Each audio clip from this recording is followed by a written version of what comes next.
Alhamdulillah wassalatu wassalam ala asyrafil anbiya wal mursalin nabiyina Muhammad wa man tamassaka bi sunnati ila yaumil ma ba'd. Assalamualaikum warahmatullahi wabarakatuh.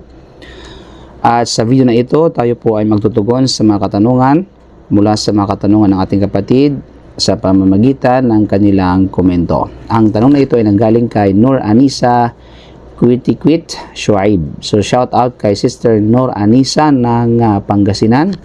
I think Pangasinan, mashallah tabarakallah. Sabi niya, Assalamualaikum po Sheikh, Waalaikumsalam barakatuh. May tatanong po ako. Sa buwan ng Ramadan, mababatal daw ang fasting ng isang babae kung siya ay may lotion o siya ay mag-lotion? Salamat po sa kasagutan. Wa jazakallahu khaira. So maraming salamat po sa iyong katanungan, Sister Nur Anisa. Naway pagpalain kayo ng Allah. Walang duda po ang ang paglulusyon o pagpahid sa balat ng katawan ng tao, lotion man, oil man, sabon man, perfume man, o anumang katulad nito, ay hindi po nakapagpapawalan ng bisa ng pag-aayuno dahil hindi naman po ito nutrients. At the same time, hindi naman po ito tumatagos sa loob, no, sikmura ng tao o sa tiyan ng tao na siyang sakay sa lalamunan ng tao na siyang nakapagpapawalan ng bisa ng pag-aayuno kapag nagkataon.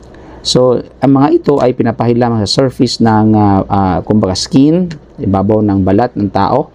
Ito man ay sa kamay, ito man ay sa katawan, ito man ay sa mukha, or ito man ay sa paa.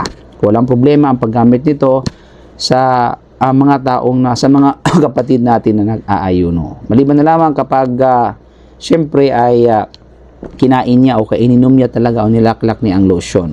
So, wala naman siguro magagawa nito, no?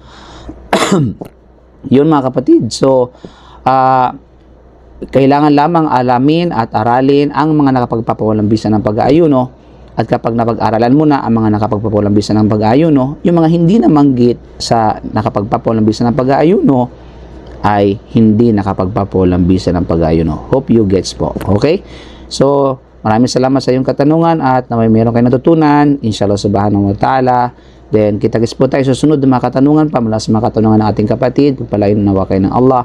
At bago natin tapusin, please do consider to follow our Facebook page. Maraming salamat po. I-follow niyo na po ako. At of course, to subscribe our YouTube channel and don't forget to hit the bell button para lagi kayong notified sa ating mga bagong upload na video para sa ganun ay dagdag kaalaman po sa inyo. So maraming salamat. Assalamualaikum warahmatullahi wabarakatuh.